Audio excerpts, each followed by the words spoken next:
Hey there, folks. I'm Matt Hansen, And I'm John Johnson. and you're listening to Planes, Trains, and Comic Books.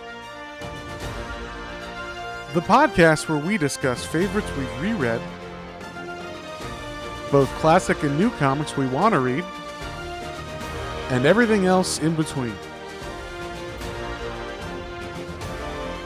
And here's the comic we picked this week.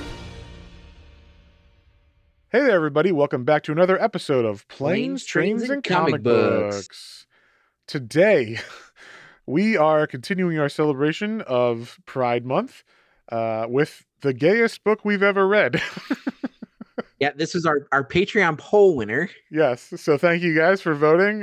If you would like to vote on what we read for the second episode of each month, you can do that by joining our Patreon at patreon.com/planes, trains, and comic books. And the winner of this one of this month was Dick Fight Island, which is it's a yaoi manga, which if you don't know is basically like gay manga. I think the term they use is boy love, but that sounds weird to me. But so I'm just gonna say gay manga. And then is this the first comic you've read that's we'll say first erotic comic that you've ever read, John? Yeah, I have to say, we've had ones that we've read, and definitely more. I would say most of the ones that get sexual have definitely been more in the manga line that we've read. Although we've had a couple that have come close. But yeah, we've had but this some show's like full on dicks. Yeah, that's true. We've had a couple that like kind of borderline and talked about it in some manga, but I think this is the first time they're actually like showing intercourse on the page. Yeah, for the most part. I mean, they still are a little bit coy with it sometimes, which I'm like, why are you? Yeah, just show it if you're gonna like go through the effort of making this manga. But we'll get there. But yeah, it is by Reiben Ike. That's probably what it is. I think Ike. Yeah, Ike makes sense. And she is, I guess, she's done a lot of other yaoi mangas, so this is like her thing. And I heard about this manga, and this is like why I put it in there, because we were talking about like, what LGBTQ book should we do?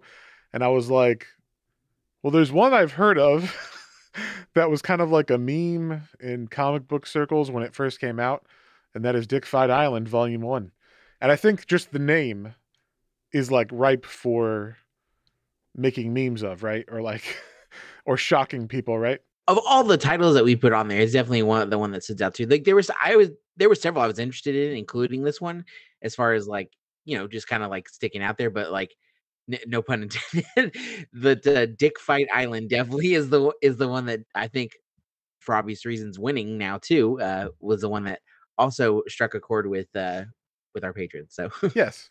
I mean, how could you not? Like, I understand the other titles are probably great, sure. But this one's called Dick Fight Island, and the cover of it is a buff, young man with a giant cod piece that is like covering his balls and wiener, but also extends about 2 feet up and has like a sharp spear and stuff on it. So you're like, what the fuck is this book about? And what did you think when you first saw that image, John? Yeah, I didn't know what to.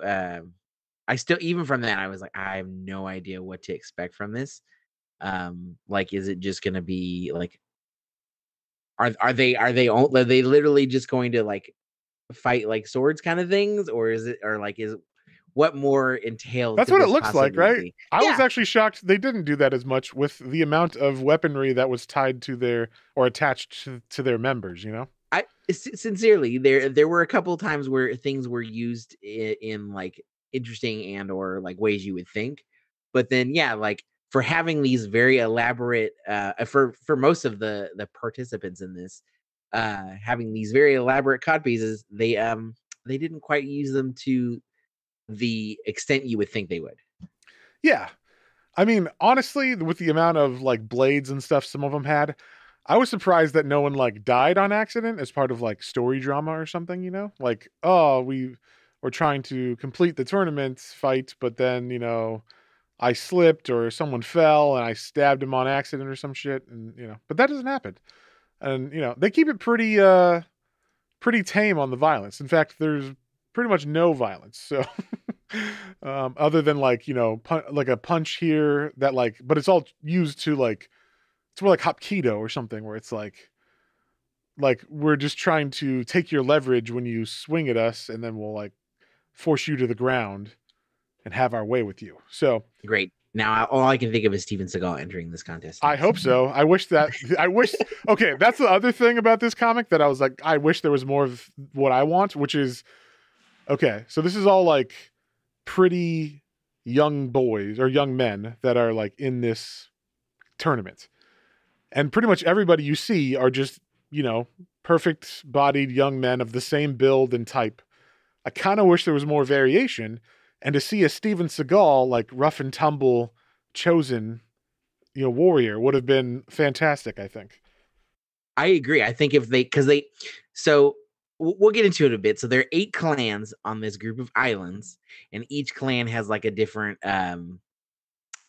like kind of a thought process or thing that they follow a bit. And it would be in general, like you said, they're all kind of like they all have specific things into their looks, and you can tell them apart. But they all are very much like clean cut for the most part, or very very well shaven.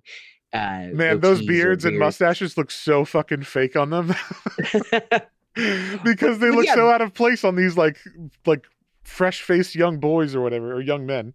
yeah. Even the ones that are like older, right? Like they're obviously like they've been doing this Yeah, competition. there's 19-year-olds and there's like 28-year-olds.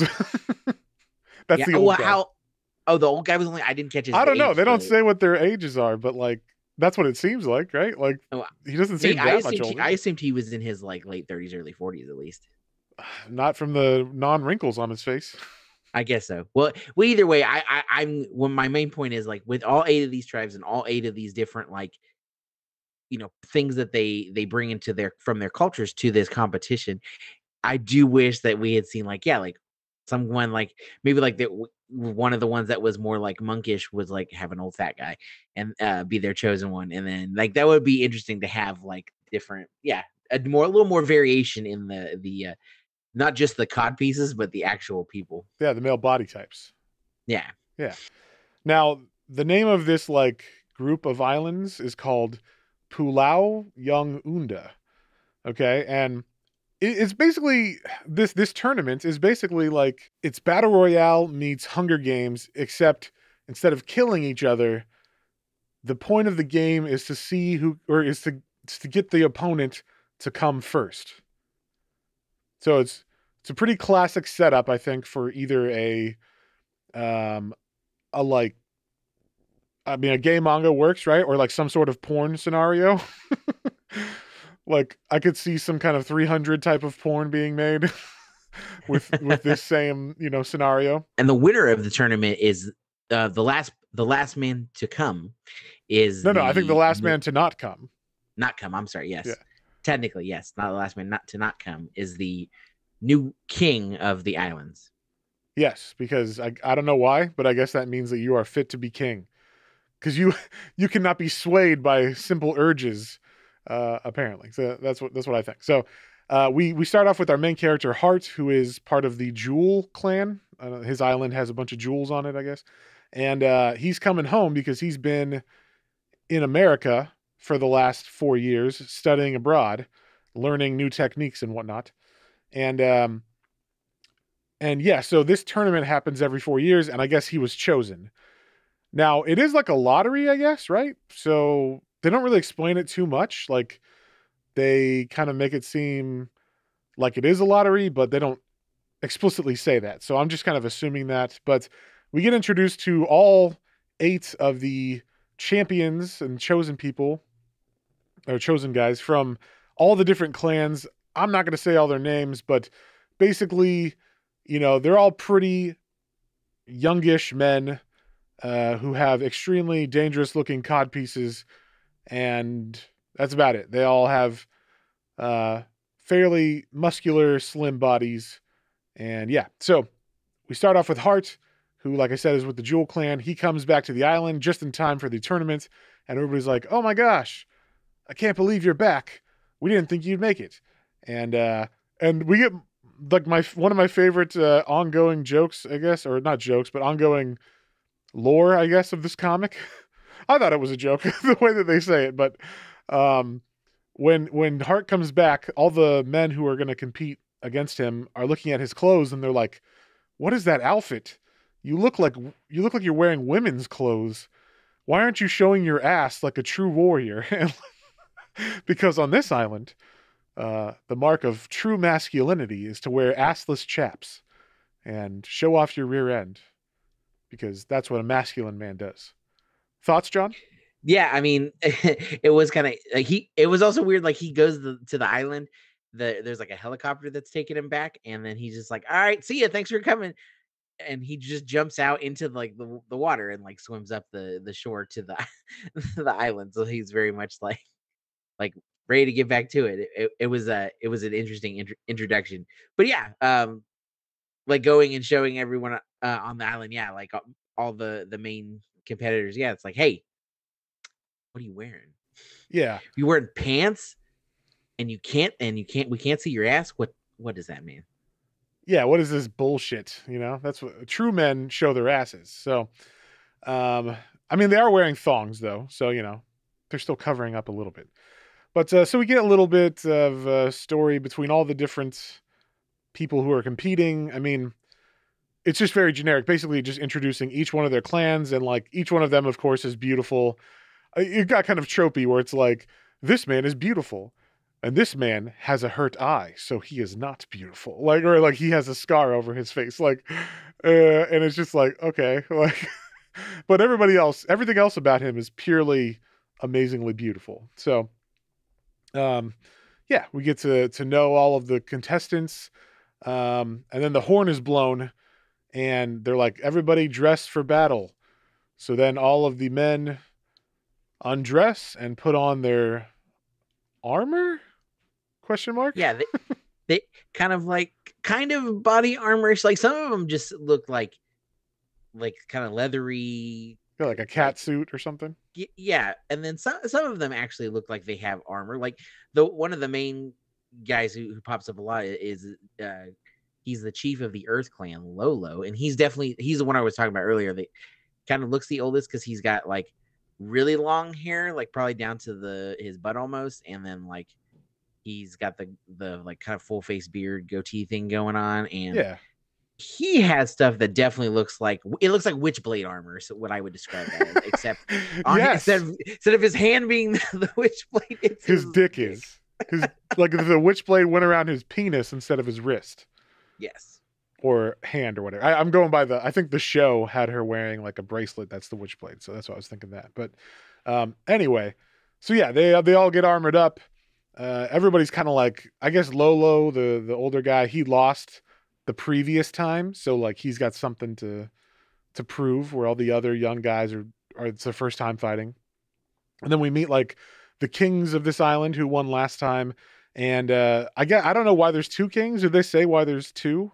It was just like, Oh yeah, because the last yeah, I guess Lolo was the one that didn't get to the finals because he lost, and then in the finals, the two people were like, we respect each other, and neither will make neither of them each other come. So we well, will maybe they both rule came at the together. same time. What do you do in that case? That's true. I don't. You have to have a rematch. Uh-oh. Yeah. So I yeah, don't know, but yeah, it said that they chose to rule together. yeah. So they're like, and they look exactly the same, I will say. One's got a beard, but the other one has a goatee, but they both have like scraggly blonde hair, pretty faces, wispy mustaches. These were the guys where I was like, I am not buying. It looks like they're wearing fake beards and mustaches because their faces are so like baby faced, I guess.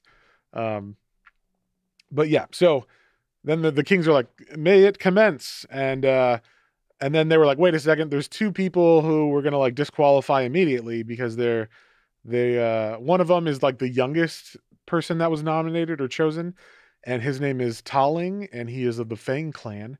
And I guess he's literally like just 18 or something. And just became eligible, and he is from the clan that is only made of women. It's like a matriarchal clan, not only made of women, but he is one of the very few men. I guess something about their clan, they can only give birth most of the time to females. So, um, so this he's the only one eligible at this moment to fight in the clan or for the clan. So he was going to be disqualified because he's not experienced enough, and then they go to try to disqualify Hart as well because he apparently took the test, to like enter the thing, and he answered all in English. And they're like, we couldn't even understand your fucking answers because we don't speak English. We speak, I'm assuming, Japanese or whatever they speak here. Yeah, Um, whatever their island languages yeah, are. whatever their island language is. So, um, it was, it was like, okay. So they're basically like, no, but we have to fight. Like, how could you do this to us? And so the kings are like, okay, we'll let you guys fight each other to see who can go to the tournament. So the first fight we get is our main character Hart versus Talling, and Talling definitely looks the youngest. I mean, they give him the most uh, small frame body, and he's got the cat suit, and he on his cod piece is literally like a whip. So like it just comes out and doesn't stop. It just like 8 feet of whip off of his dick. So, um, he's whipping it around, and the first, once it starts, the first thing he does is whips the whip around Hart's codpiece, and he's like, I love this. This is like straight manga trope, right? Where it's like you can never defeat my whatever skill, or like that's Super Dragon Ball Z or something, right? Like my cannon, my Gatling cannon or whatever. But in this comic, it's you can never defeat my drum dance. And then like Hart's, I guess the whip wraps around his dick piece, and he's like, oh, the vibrations penetrating my armor. And so yeah, now they don't set up what this tournament is before this fight. So they don't tell you that like it's first one to come until this fight. So John, what were you thinking this fight was going to be before it started?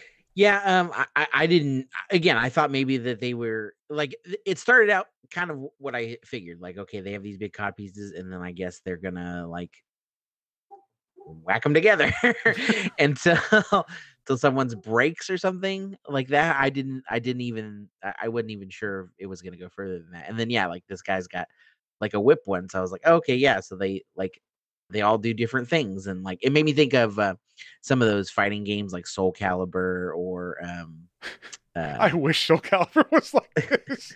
That'd be amazing. yeah, but so everybody is like a little different. They have a little different like honestly, I expected every single one of their cod pieces to have different like abilities and or powers, possibly related to their clan. That's why they got into the clans. So I was like, okay, this one, the healer clan is gonna be able to like heal itself, or the Fang clan here that was the female one. So I was like, maybe that's that, and it's the whip. So I was like, okay, maybe this is like, and he's in a cat suit. It's like maybe this is like a Catwoman thing, and he's like makes him super agile or something. I don't know. Yeah. Yeah. Well, you're wrong, John, because what it Yeah, is the first man who comes. So the drum vibration starts and it brings Hart to his knees, but then he looks up and he says, haha, your minor stimulation isn't even enough to get me hard. And then he grabs the whip and pulls the young man forward, and the young man falls on top of him. And then he says, but I learned on my travels, because Hart, came from America for 4 years or whatever. So he's like, I have learned some special techniques that doesn't require touching your manhood. And then he bends the boy over and fingers his butthole. And everybody's like, what the hell is he doing? And then immediately the boy comes, or the man comes. So, John, why do they not know these techniques if this tournament's been going on? I guess they've just, even though they've been real men show off their asses. I guess here they have not had any kind of thought of that process. But yeah, it was kind of odd that like, he was like, haha, yes, I have trained and I have a secret weapon that he also uses in the first round. Yes. So like And I thought that was a everybody, stupid move. I'm like, you should have beat him normal because you got to save that special weapon. That he yeah, could have that's used that, you know? yeah. You only pull that out when it's like a really tough situation. No, But no, he's like, now we're no gonna pun go with that. intended. You know what? We're we're gonna go with the spirit bomb right away. Yeah, yeah, yeah. You know, Kaioken times 10 right away. You know, Yeah, that's what this and, was. and yeah, and he's like, it is known as the prostate gland, and then they're all like, oh, the prostate What? gland. Yeah, so yeah, you know, the young man comes that he's fighting and he wins the first tournament and he's like, haha. We do learn it was his roommate in America that taught him this. That's important. Yes, this is important. Uh so everybody's like, you know, whoa, I didn't know he could do that kind of a move. And then everybody's talking about it. And it seems like some people do know about this. You know, they're bringing it about, but then we see a man arrive on the island, or no, not arrive on the island, but is trying to get to the island. We don't know who this guy is, but he's like trying to find the island of Pulau, and um, and you know he gets some guy to take him that way, but then we cut away from him, so we don't know who this guy is. Um, and so then we cut back to the island where, you know, the guy that lost is saying like, "I'm sorry, I lost," and his other clan members are like, "It's fine, don't worry about it, you'll be fine." And then he had to explain like what the guy did to him because everybody's like, "I don't understand." Like, he put his fingers in your butts, and what happened? And he's like, "It was intense and scary, and like I don't understand." And then the guy's like, "Wait, he put his fingers up his ass? Okay."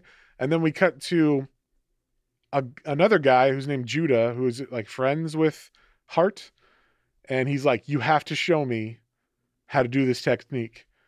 So, and the reason why is because Judah has a lover that's also in the fighting, or in, you know, that was also chosen, and I guess, you know, they've been training together, so they know each other's secrets.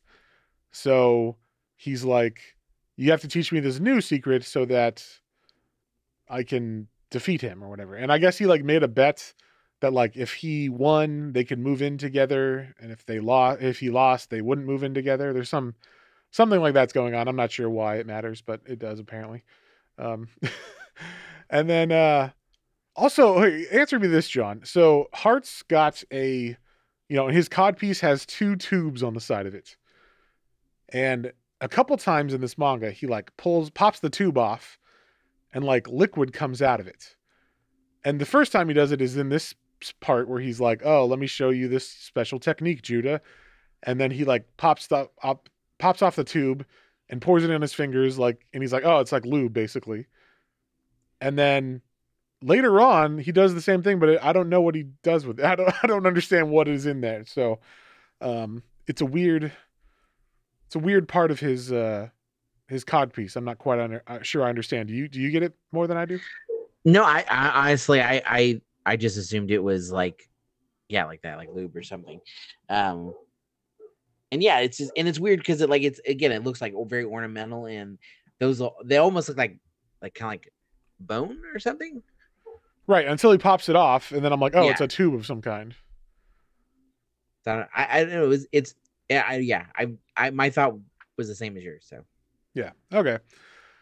So, you know, we get some more talking between the people, and the next day we get the next fight, and the next fight is between Judah and his lover Pisau. Yeah, Pisau, I guess, is the his lover that he was scared of. So it's good that he learned that technique last night, or else he might be in danger. So so we see Pisau is like a fisherman. Like his clan is the Sun Clan, and so they're all sun outside. So he's like the only tan guy.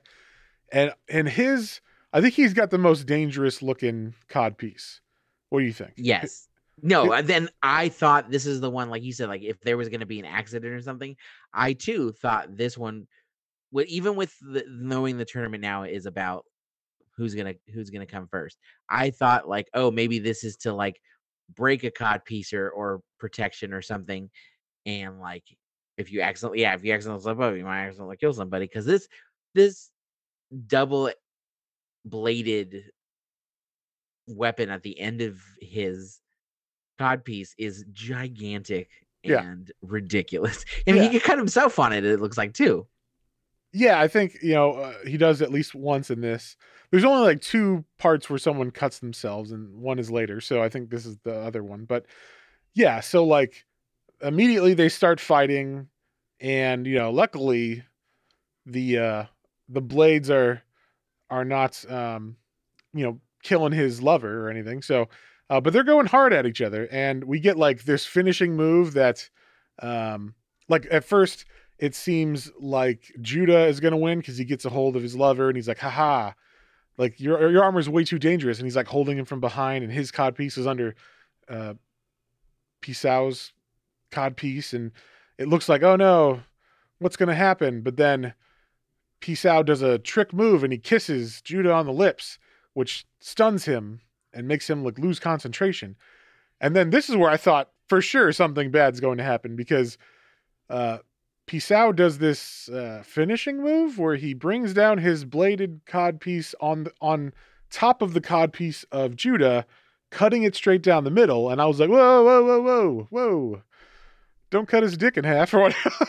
But it turns out he's very, very skilled with this sharp codpiece, because he cuts exactly where he needed to not harm Judah's dick. So lucky for him.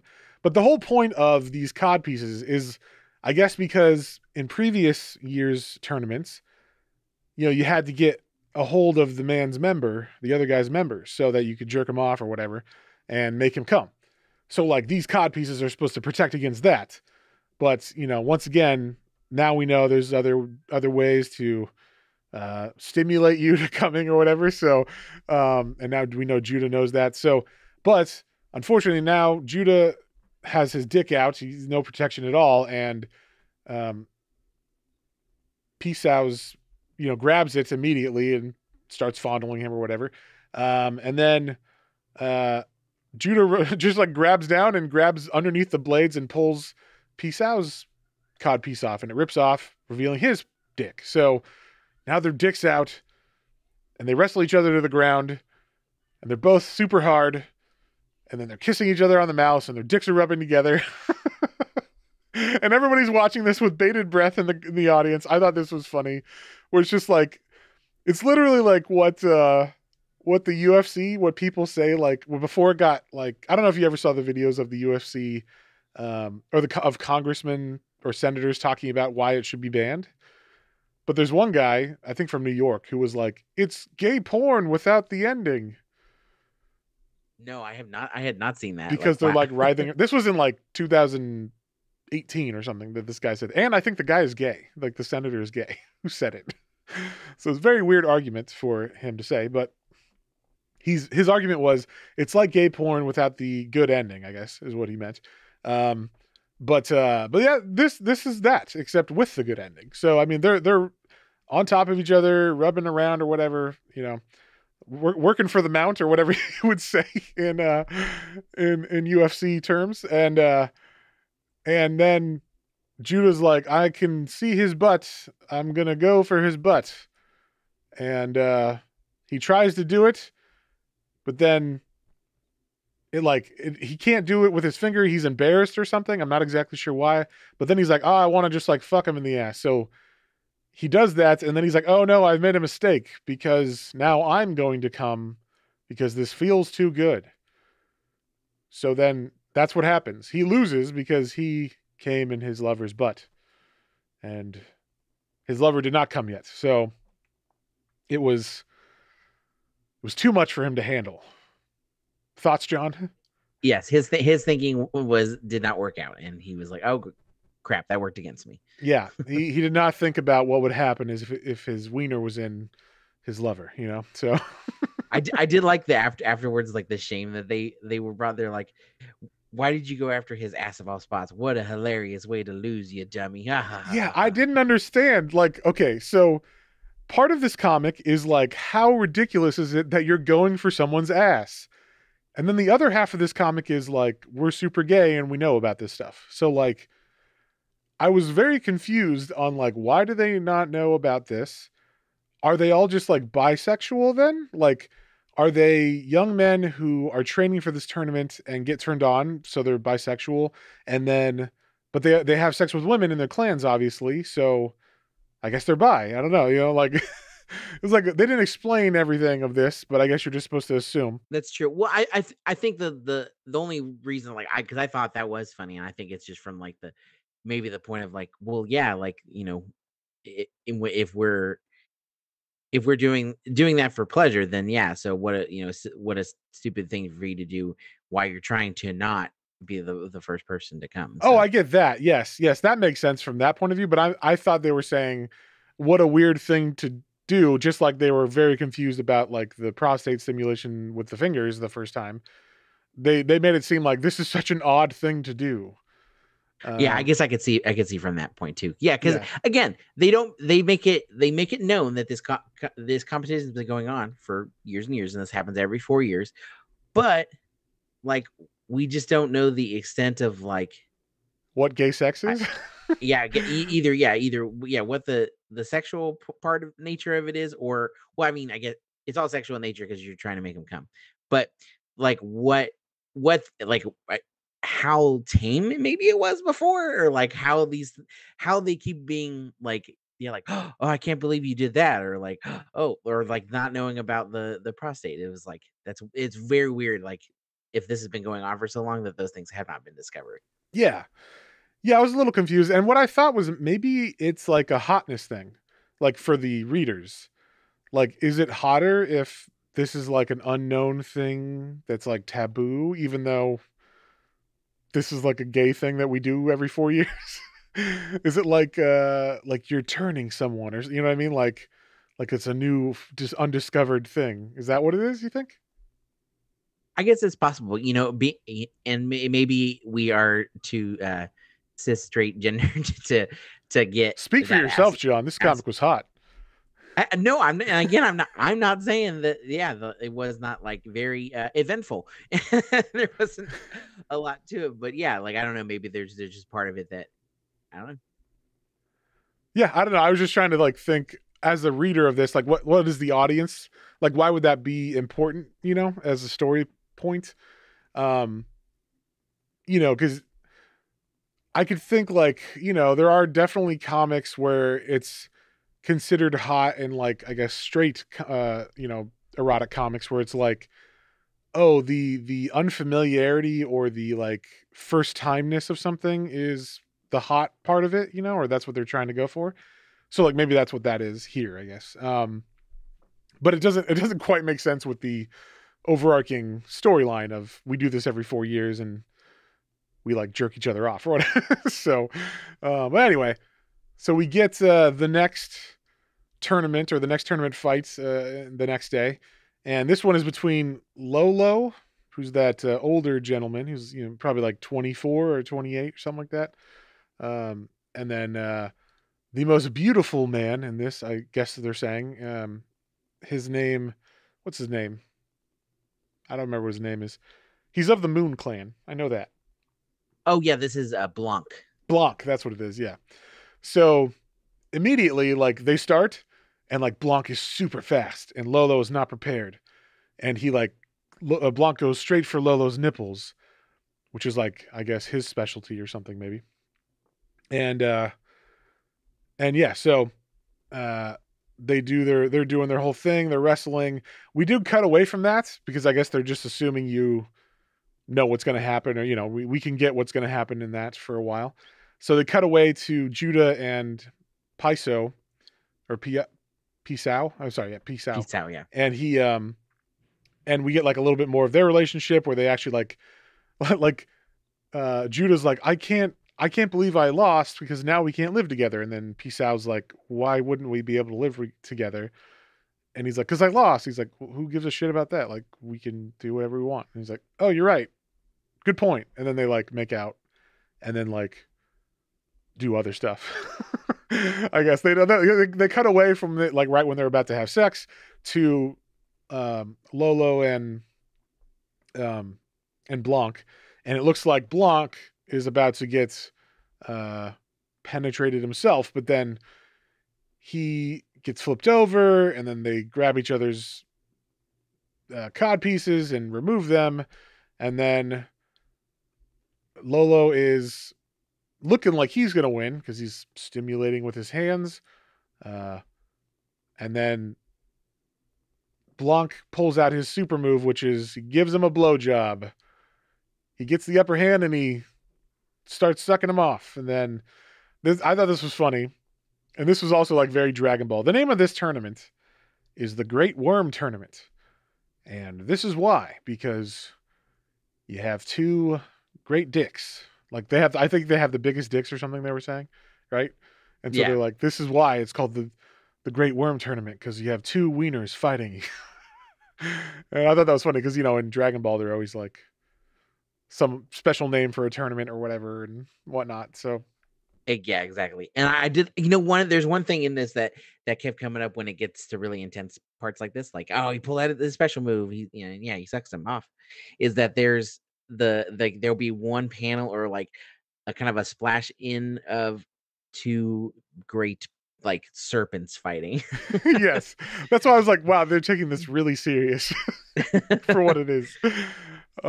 Yeah, but so Blanc looks like he's getting the better hand of it. He is moving all over uh Lolo's body, like he's going behind him, he's sucking his balls, he's doing all this crazy shit, and but eventually uh he's able, like, Lolo's able to turn the tides and like flip Blanc over, and then he's got this special move where he like rubs his dick on your dick really fast, and that gets you off, and that's what happens. Uh, yeah, I it wasn't. I mean, I'm not exactly sure why. I guess Blanc was like he was making out with Blanc, so like maybe it was too much for him. He was overcome with the lust or something. Is that what you got? I think so. I think it's just like, yeah, and maybe because I do like that it's his ultimate technique, Blanc. You'll never be able to stop him. Again, just like you said, like, yeah, he's not going to show it off. He wasn't going to show it off until the finals, but he'll go ahead. So that also makes me think this is maybe a new move for him. I don't know. Yeah, maybe it is. I don't know. They didn't say that though. It seemed like his, preferred move because he does it later on too. Oh, also, there's one thing because we've seen it a couple of times now, and I wanted to ask you. Um, there is once they have their sheaths removed and their cocks are showing, why are there little gray bars every so often? Is that just That's because it's censorship. That's Japanese censorship. but what is it? Is it a vein? Is it centering the vein? I think they just have to have a bar somewhere on the wiener. And depending on what censorship level it is, they have more bars. So I've seen it where they have one like right where the helmet meets the shaft or whatever, and then a little bit further down, like where it is here, where it's like almost it's like right at the base of the shaft, and then maybe even one covering the pee hole or something like like That's so weird that like that is yeah, this one there's nothing. I mean, there's not really anything hiding there. I mean, where it is on this, you can see everything. yeah, like that's so weird that that's considered censorship. Yeah, I don't know. It's not my culture, so I don't know why it would be. But yeah. So anyway, we get it rains that afternoon. Then the next fight is going to happen the next day, and this one's between the Dragon Clan and the Vampire Clan, or the no the Healing Clan. That's what it is, because Vampire is a healer. Is from the Healer Clan, and apparently he healed the Dragon Clan guy, who I cannot pronounce his name. I tried to many times. It starts with an S. I'm just going to call him Dragon Clan. Sikolenga Yes. Is that how it or is? Sigalenga? Sikolenaga. Yeah, it is weird. I'm just going to call him Dragon Clan guy. Okay. Dragon Clan guy. So, Eye patch. yeah, so Eye Patch. There we go. I'm going to call him Eye Patch. So Eye Patch is fighting Vampire, who is the Healer Clan. And this was probably my favorite fight because it gets fucking crazy. All right.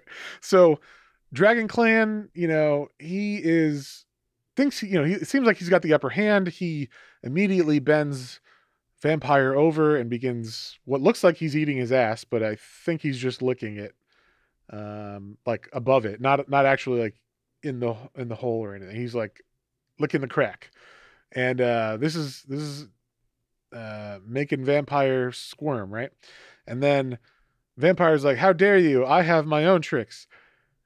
I'm a shaman, like from the healer clan. Check this shit out. And this is where it gets straight up supernatural here. So he's got on his codpiece, he's got two little pin prick points, and he pricks his thumbs, and then he does like this weird like hand clasp thing, and then he draws blood face on it, or he draws on his face in blood an eyeball, like where his third eye would be, and like a red streak down his nose, and then he like summons a demon, and the demon takes over him, and then he becomes like Super Saiyan, we'll say, and so he's like, haha, and then like Eye Patch is like, where did you get all this strength? I can't believe it. And then we get like, we even see him like transform into the demon, which is pretty crazy. I thought, I was like, that's gotta be, how is that not cheating? You know?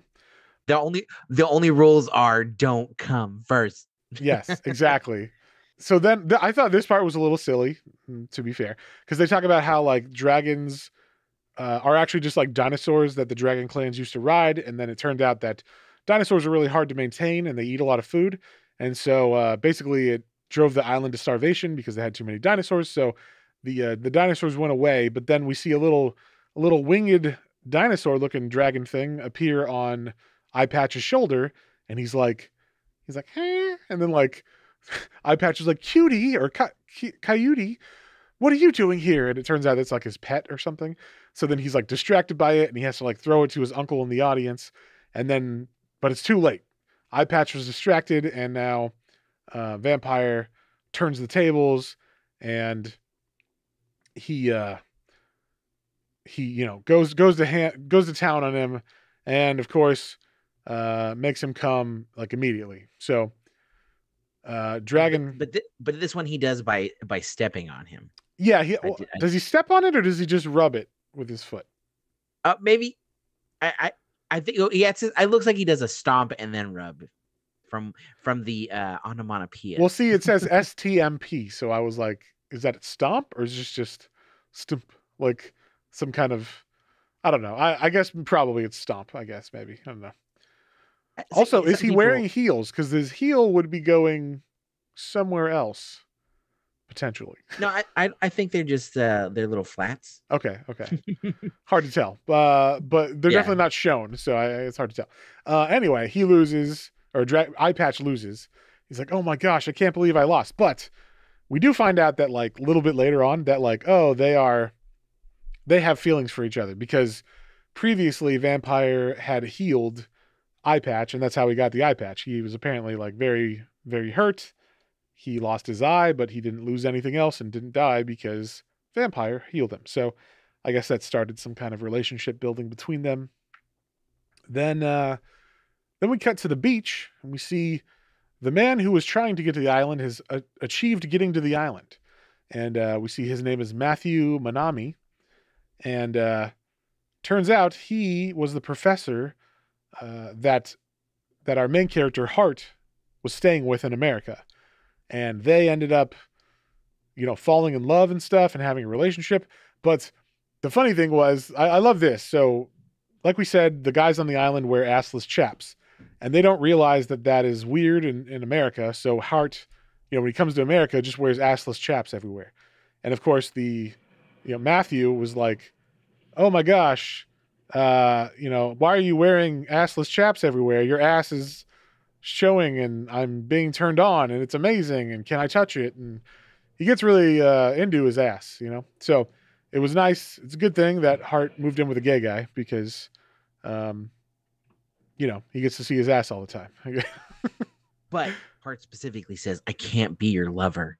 I'm only here to to learn and get new techniques and new specialties and whatnot, and he's participating in this thing, so he can't fall in love here. Yes. So yeah, that was like the thing where he's like, I can't, we can't do anything, or like, I can't do anything to you. That's what he tells Matthew. I can't do anything to you, but you can do whatever you want to me. So like, I assume that's how he learned the prostate massage and all that stuff, right? So Matthew taught him all those techniques. And so now Matthew's on the island, And I thought this was funny. He's like showing up, and there's a fight going on now, like the next tournament fight. And he's like, I wonder what it's going to be like. And then he walks in and he sees like two guys. Like we see Vampire fighting another guy. I don't know which one it is. Is it Hart that he's fighting? Yeah, it is Hart. Vampire is fighting Hart now. And he's like, we see like Vampire jerking Hart off, and he's like in an upside down position. So he's like standing on his hands, Hart is, and Vampire's jerking him off standing in the air. And then and then this was hilarious because Matthew goes, "This is not what I thought at all." What the fuck did you think it was when you heard the tournament was like who could come the who can't come the fastest? So yeah, I thought that was funny because he's like taken aback by what's happening. But then I think he's more taken aback by like, oh, there's so many people watching and stuff, not the actual acts that are going on in the center of the ring. So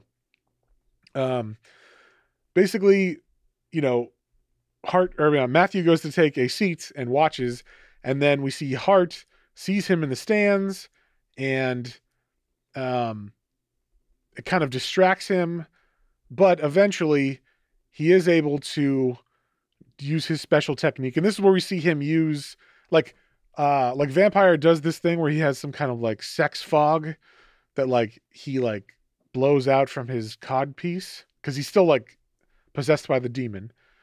So it blows out and it's supposed to make you super horny. So he basically like roofies you or whatever. And then like he like love potions you. And then so like Hart's like, oh my God, Matt's here. And I'm like super hard and horny for Vampire now because of this. And I don't know what to do.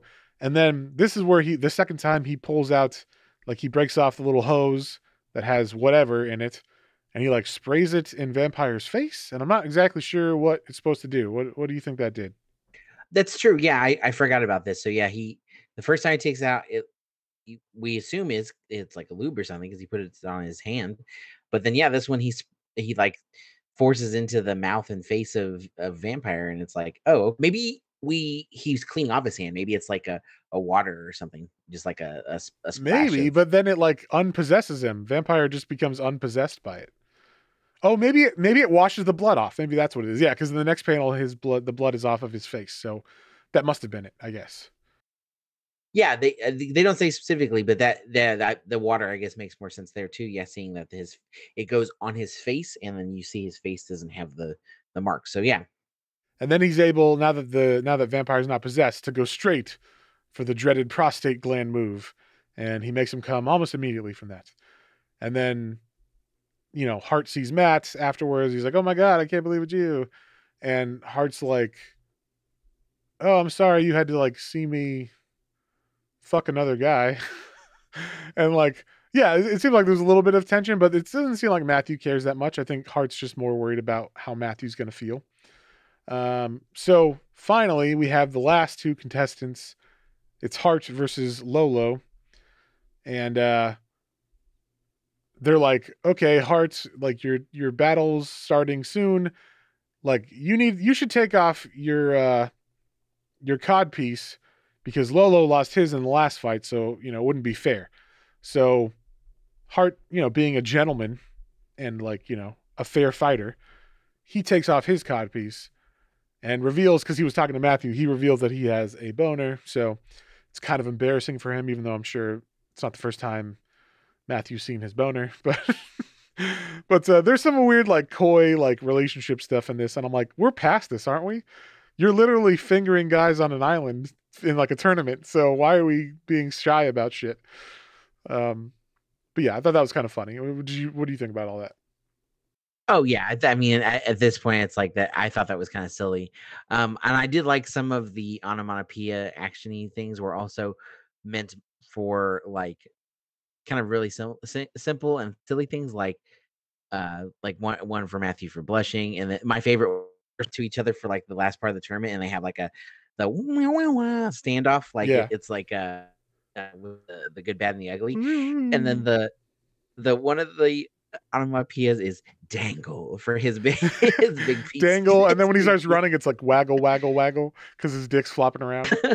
Yeah, there's So that definitely was pretty great. some good onomatopoeias in this.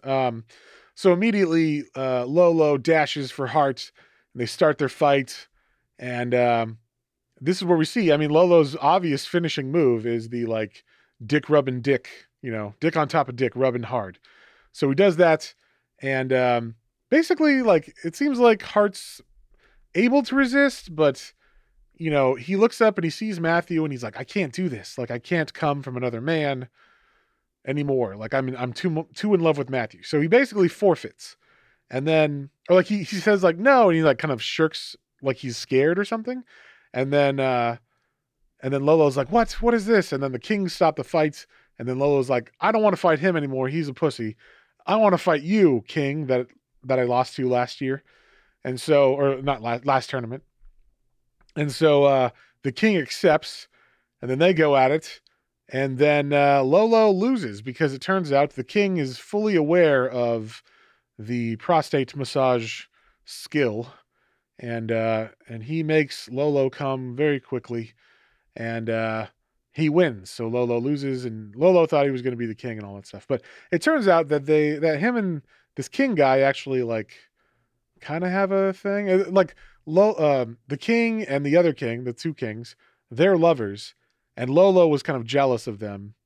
And then, like, I think the king that he just fought, um, was gonna was his lover at one time, was Lolo's lover at one time. So it's kind of hard for him to see these two kings who are lovers now. So that's they give a little bit of that in there. Then we see Matt and Hart, sitting on a bench, and Matt's like, "Why did you lose?" And he's like, I couldn't do it because, you know, if I'm king, like one, I love you. That's the main thing.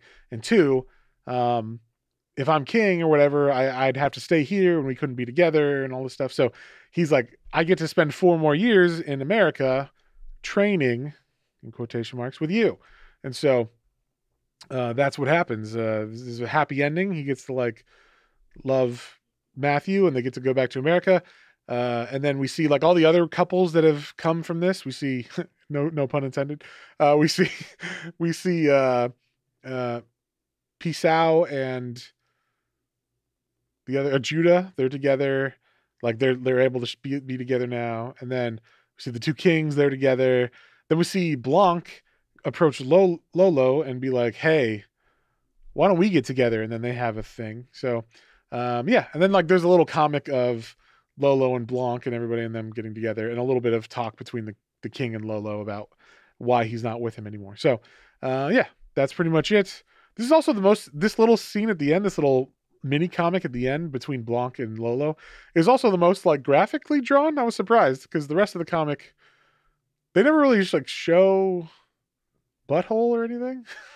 They just show like fingers going to where it would be, but you only see like the crack or whatever. But in this, like Blanc bends over and is like, "Look at this," or whatever, and Lolo's like, "Gulp," and then he gets like a boner, and then like that's the end of it. So, yeah, that's that is the end. And now we, I assume because there's definitely a volume 2 and maybe a volume 3 even.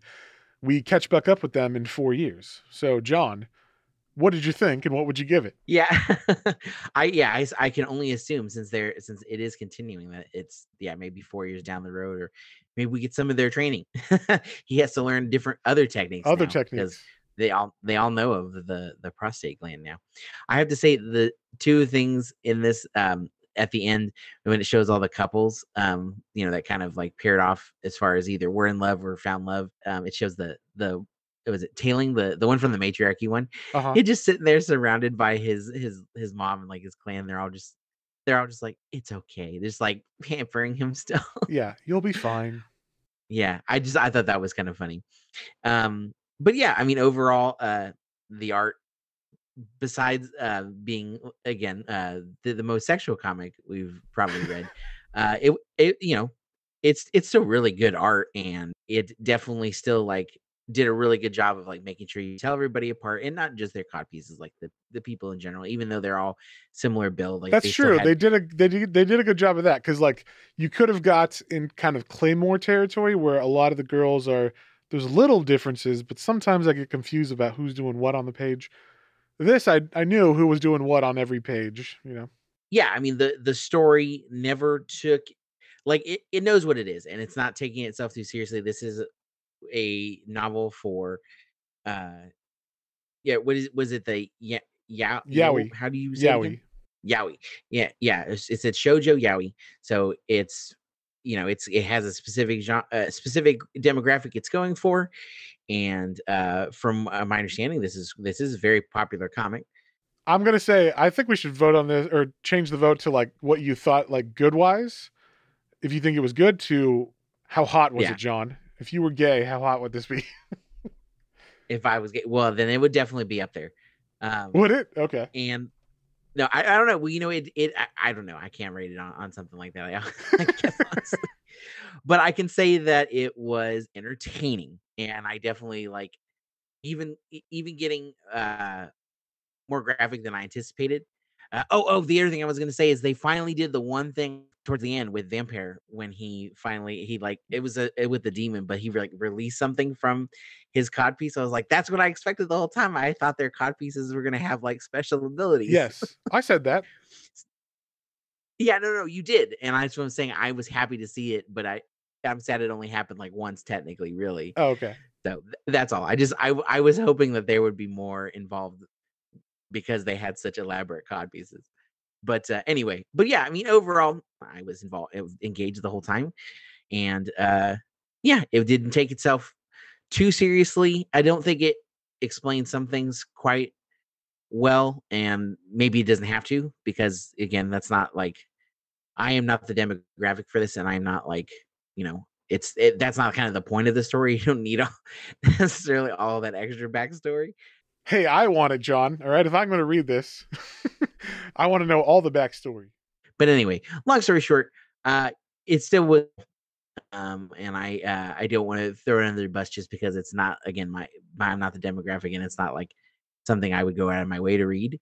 But yeah, so I'm gonna give it down the center. I'm gonna give it a 5. A 5. Okay, that's respectable. You enjoyed the story enough to keep reading it, right? I mean, like to read this volume. Like it wasn't boring. I will say that we have definitely read more boring books than this. Yeah, I'm gonna give it a 5 too. I mean, obviously we are straight guys or whatever. So, um, but but yeah, I mean, there were things I wanted from it that it didn't give me. Like I said, more backstory, more.